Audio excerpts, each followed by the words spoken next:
샬롬 샬롬 샬롬 샬롬. 하나님 사랑합니다. 여러분 주 안에서 사랑합니다. 오늘 시편 150편, 시편의 마지막 편이죠. 1절에서 6절까지 마지막 말씀 함께 고백하는 시간 갖도록 합니다. 할렐루야. 그의 성소에서 하나님을 찬양하며 그의 권능의 궁창에서 그를 찬양할지어다.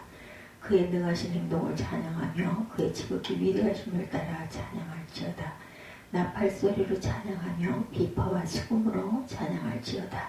소고치며 춤추어 찬양하며 현악과 등소로 찬양할지어다. 큰 소리 나는 재금으로 찬양하며 높은 소리 나는 재금으로 찬양할지어다. 호흡이 있는 자마다 야훼를 찬양할지어다. 할렐루야.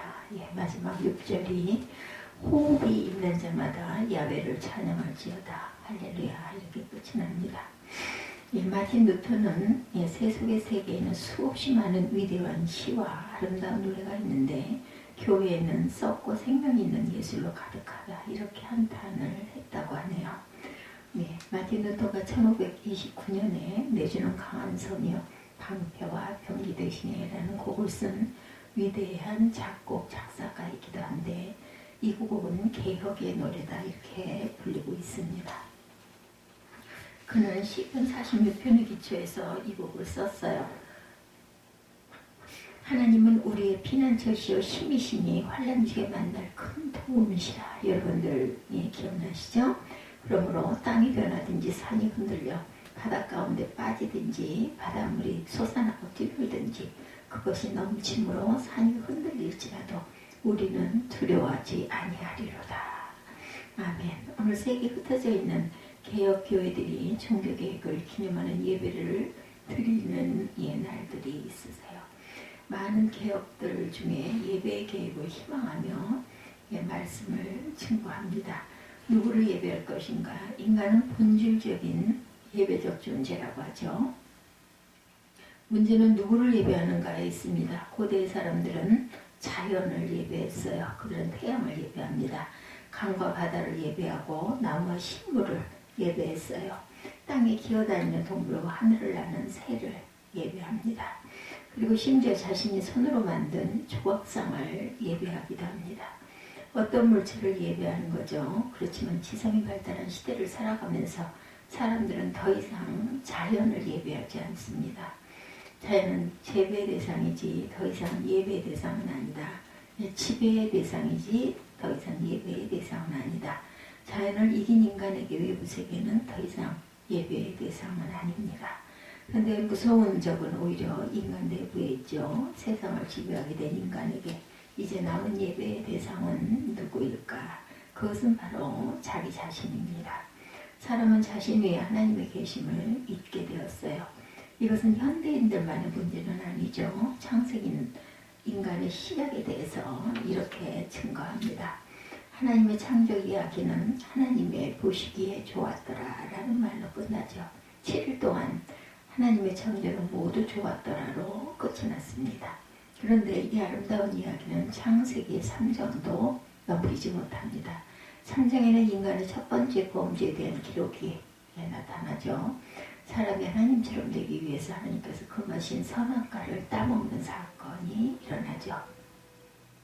선악을 알게 하는 나무의 열매는 먹지 말라. 내가 먹는 날에는 반드시 죽으리라 하시니라. 창세기 3장 17절에 인간은 하나님의 명령에 순종하지 못합니다. 왜냐하면 하나님보다는 자기를 신뢰했기 때문이죠. 특별히 현대인은 자기에게 가장 강한 세대이기도 합니다. 현대인들은 미신적으로 자연을 예배하지 않지만 대신에 자신을 예배합니다. 자기에게 강하다는 것은 내가 세상의 중심에 있고 세상이 내 주위를 공존한다는 뜻이기도 하죠. 하나님이 태양이라면 모든 행성은 태양을 중심으로 해서 움직여야 하는데 어느덧 인간이 태양이 되고 하나님 우주 그리고 옆에 있는 이웃인의 주변을 공존하게 된 것이죠. 자기에게는 하나님을 가장 싫어하는 것입니다. 우리는 자기 예배의 시대에 살고 있다고 해도 과언이 아니에요. 자기애 이것을 버려야 하죠. 자기애라는 것 이것이 하나님이 가장 싫어하는 것. 시편을 음악에 맞춰진 하나님을 찬양하는 노래들입니다. 일종의 찬송가라고 보면 되죠. 다윗은 시편 150편 중에 73편을 직접 썼습니다. 그런데 그가 하나님을 찬양한 것은 그의 삶이 평안할 때만은 아니었죠. 그는 삶의 모든 상황 속에서 하나님을 찬양했습니다. 성경책을 보고 싶을 때 무심코 펴면 보통 시편이 잘 잡히죠. 위치적으로 시편이 성경의 한가운데 있기 때문입니다. 시편이 여러분의 삶 속에 중심에 있기를 주님의 이름으로 축복합니다. 하나님의 찬양이 중심에 있기를 바랍니다. 하나님을 찬양하는 삶을 사는 사람이 가장 복된 사람이죠. 예, 두 번째 할렐루야를 봅니다. 본문 말씀은 할렐루야 시편이라고 알려져 있어요. 150편은 시편의 마지막 146편에서 150편은 모두 할렐루야를 시작해서 할렐루야로 끝이 납니다. 할렐루야는 하나님을 찬양한다는 히브리어죠. 시편 150편은 결국 6절로 되어 있지만 할렐루야가 13번이나 나옵니다. 본문에는 찬양하라는 모든 할렐루야 번역이죠. 시편은 의도적으로 할렐루야 시편으로 끝이 납니다. 그렇다면 이렇게 할렐루야 노래를 부를 수 있는 그 이유는 어떻게 할렐루야를 부를 수 있는가? 시편 1편은 복 있는 사람은 오직 야훼 율법을 즐거워하여 그의 율법을 주야로 묵상하는도다. 이렇게 말씀하고 있죠. 주야로 묵상하는 그런 사람이라는 문구로 시작이 됩니다. 할렐루야를 외칠 수 있는 사람은 하나님의 말씀을 묵상하는 사람이다. 그런데 실제 삶에서 하나님의 말씀을 묵상하는 것은 즐거움보다 어떤 의무처럼 느껴지기가 쉽습니다. 율법은 아주 딱딱한 규칙으로 된 의무 조항처럼 또한 보이죠. 그렇지만 율법은 의무가 아니라 하나님의 사랑에 대한 증언이라는 것을 알아야 됩니다. 모든 상황 속에서 우리를 포기하지 않는 하나님의 사랑에 대한 증언입니다. 그렇지만 찬양은 이 놀라우신 하나님의 사랑에 대한 우리의 반응이기도 하죠. 다윗처럼 삶의 모든 상황 속에서도 하나님의 말씀을 묵상하는 사람이 할렐루야를 외칠 수 있죠. 인생이 봄, 여름, 가을, 겨울을 이겨내는 힘은 바로 하나님의 말씀을 묵상하는 데서 나옵니다. 상황 때문에 찬양하는 것이 아니라 말씀이 증언하는 하나님의 신실하심과 선하심 때문에 찬양을 합니다. 세상을 바라보기 이전에 나 자신을 바라보기 이전에 하나님을 바라보기 때문에 찬양할 수 있다는 것이죠. 세상을 바라보아도 나 자신을 바라보아도 선한 것은 하나도 없습니다. 희망이 없죠.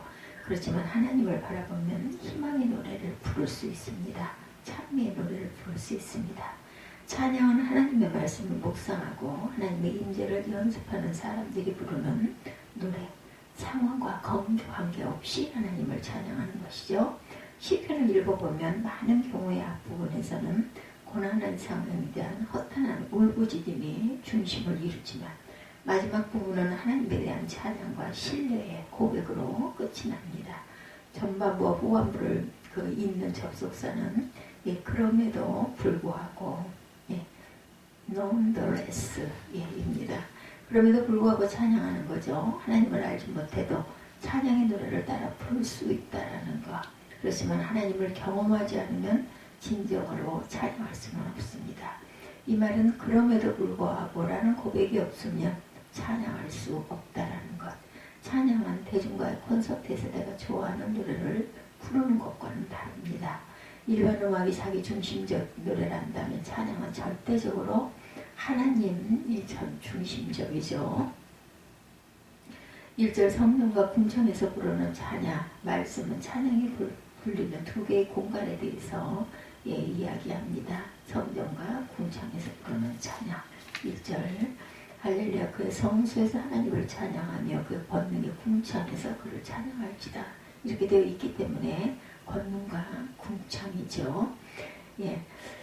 하나는 성소, 하나는 궁창. 다시 말하면 하나님의 특별히 임재하시는 땅, 그 성소와 하나님의 임재가 가득한 궁창이 찬양의 장소이죠. 궁창은 하늘이라는 말보다는 우주라고 번역하는 것이 더욱 하나님의 광대하심을 표현한 것입니다. 땅에서는 하나님의 백성들이, 우주에서는 천사들이 하나님을 찬양합니다. 예배에서 찬양은 아삽을 포함하여 악기를 연주하는 사람들과 노래하는 사람들로 구성이 되었죠. 유대 역사관 요세푸스에 가면 솔로몬 시대의 성전에는 성가복을 입고 찬양하는 사람들이 20만, 반시, 100천만, 10만, 20만 명이 있다고 합니다. 우리도 그들처럼 찬양하는 사람들이기도 하죠. 요한계시록에는 궁창에서 울려 퍼지는 찬양의 모습을 수많은 천사의 음성이 있으니 그 수가 만만이요 천천이라 이렇게 묘사합니다. 하늘 위에와 땅 위에와 땅 아래와 바다 아래와 그 가운데 모든 피조물이 이르러 보좌에 앉으시니와 어린 양에게 찬송과 존귀와 영광과 권능을 세세토록 돌릴지어다. 아멘. 신약 성경에 믿는 사람이 성전이라고 말하죠. 그러므로 예수의 영, 성령이 거하시는 당신이 부르는 찬양은 어느 곳에서든지 성전에서 부르는 찬양이 될 것이죠. 당신은 소우주이다. 당신의 찬양은 하나님의 보좌를 울리는 찬양이다. 2절에 하나님의 능하신 행하심과 광대하심을 찬양합니다. 2절 봅니다. 그의 능하신 행동을 찬양하며 그의 제국이 위대하심을 따라 찬양할지어다. 아멘. 유대인들에게 하나님의 능하신 행하심이란 과연 무엇일까? 유대인들에게 가장 중요한 사건은 바로 출애굽 사건입니다. 모세오경은 창세기 즉 창조와 아브라함을 부르신 이야기와 출애굽기, 레위기, 민수기, 신명기에 이르는 출애굽 사건과 시내산에서 맺은 언약 사건으로 되어 있습니다. 출애굽 이전에 그들은 하나님의 백성이라는 분명한 정체성을 갖지 못했어요. 그들이 유대인으로 태어난 계기가 바로 출애굽 사건이기도 합니다. 유대인들은 하나님께서 이루신 이 위대한 구원의 사건을 찬양하죠.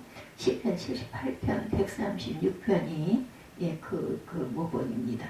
그렇다면 신약시대를 살아가는 사람들이 찬양하는 하나님의 능하심과 광대하심은 과연 무엇일까?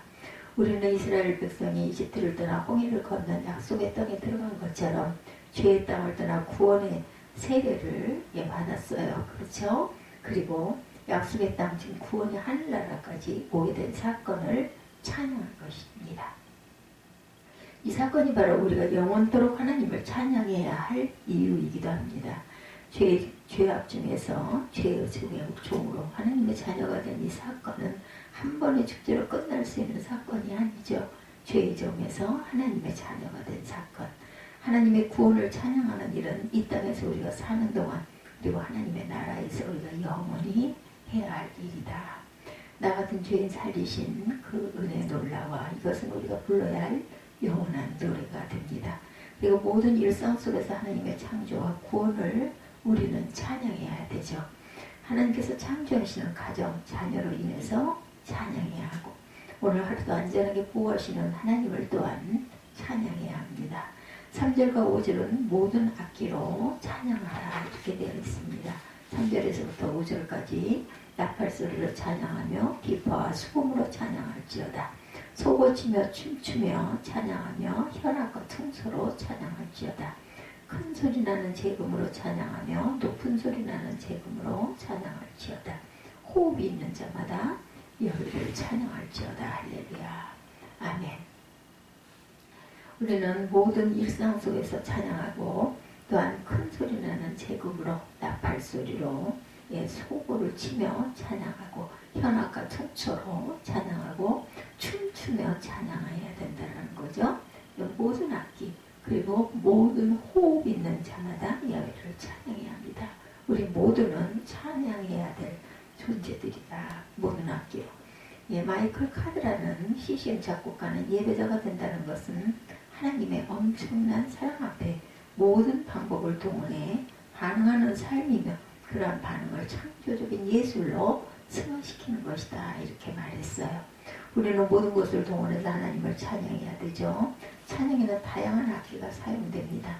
나팔소리는 찬양을 알리는 시작이죠.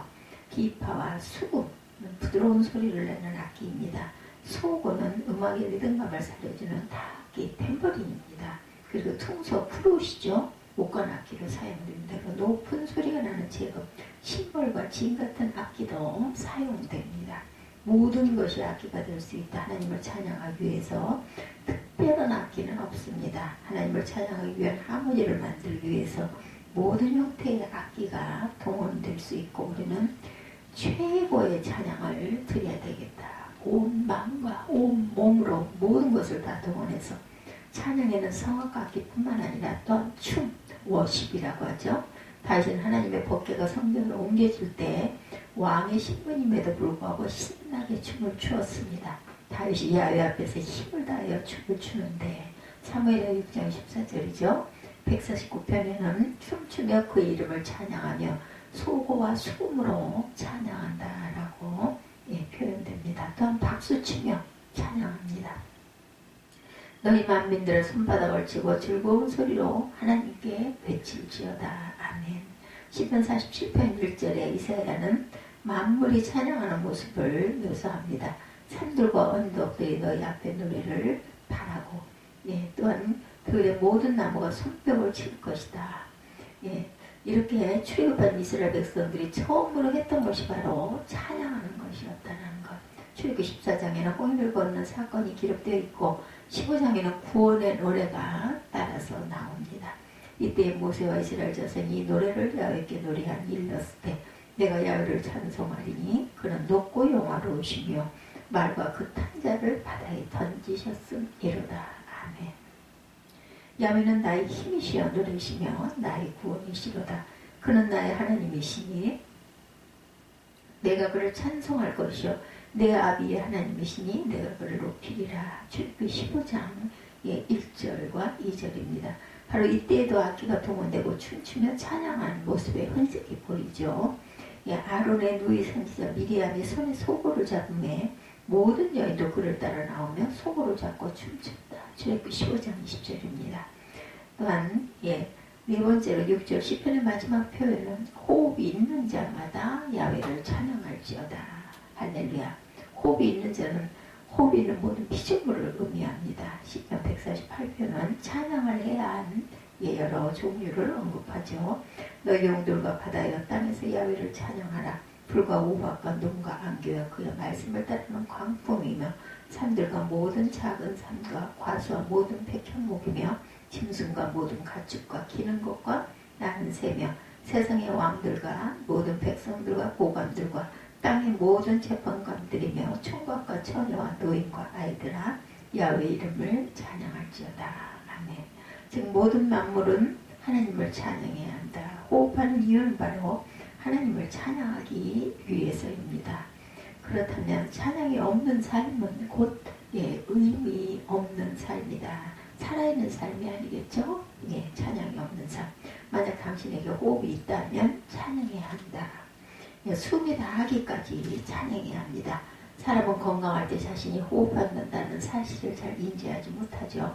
왜냐하면 하나님께서는 호흡이 자동적으로 이루어지도록 신체기관을 창조하셨기 때문입니다. 그렇지만 몸에 이상이 생기면 호흡하는 것이 힘들어지죠. 몸이 아프고 호흡이 어려워질 때 사람은 자기 한계를 느낍니다. 그때 자신이 피조물이라는 사실을 기억하게 됩니다. 솔로몬은 너는 청년의 때 곧 공고한 날이 이르기 전에 너의 창조주를 기억하라. 전도서에 말씀하고 있죠. 호흡이 가빠질 때 자신의 한계성을 인식하고 창조주를 기억하는 것은 이미 때는 늦은 것입니다. 청년의 때 하나님을 기억하고 찬양하는 것이 복된 사람이죠. 생명이 있는 한 하나님을 찬양해야 합니다. 할렐루야.